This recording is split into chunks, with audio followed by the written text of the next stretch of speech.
শুনেন যদি ওই কোণ থেকে ফলো করে হ্যাঁ এই পর্যন্ত আসতে লাগবে ম্যাক্সিমাম 15 কয়েক সেকেন্ড লাগে, কয়েক সেকেন্ড লাগে ভাই।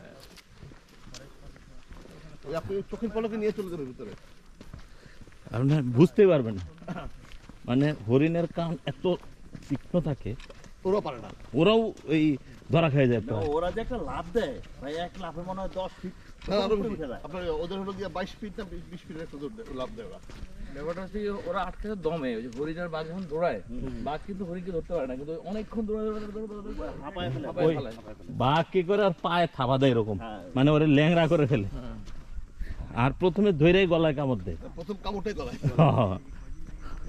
ইয়ে ডিসকভারি দেখছি লাভ দিয়ে বুঝছেন জাস্ট কামড় দিয়ে গলাটা ধরে আপনারা যাই দেখেন বসে থাকে। বডি কোন দিকে যায় গলার কামড়ের ছাড়া না ওই বডি আপনি উড়ে আপনি উড়ে যাই যায়। দেখেন এটা দেখছেন হচ্ছে ডিসকভারিতে, হ্যাঁ কিন্তু রয়্যাল বেঙ্গল টাইগারেরটা দেখেন না।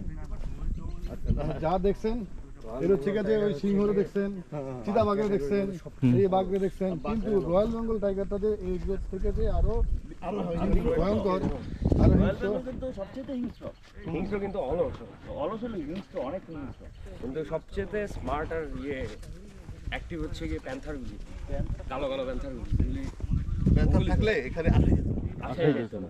কোনোভাবে সম্ভব না।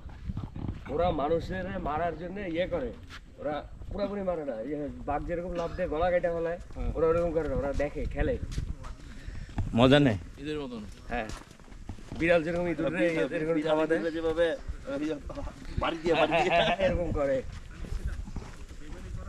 এটা করবে না, সিংহ তারপর বাঘ ওরা তো এক কামড়ে খাবে। এগুলো বলতে গিয়েছে না ওই যে সাউথ আফ্রিকার দিকে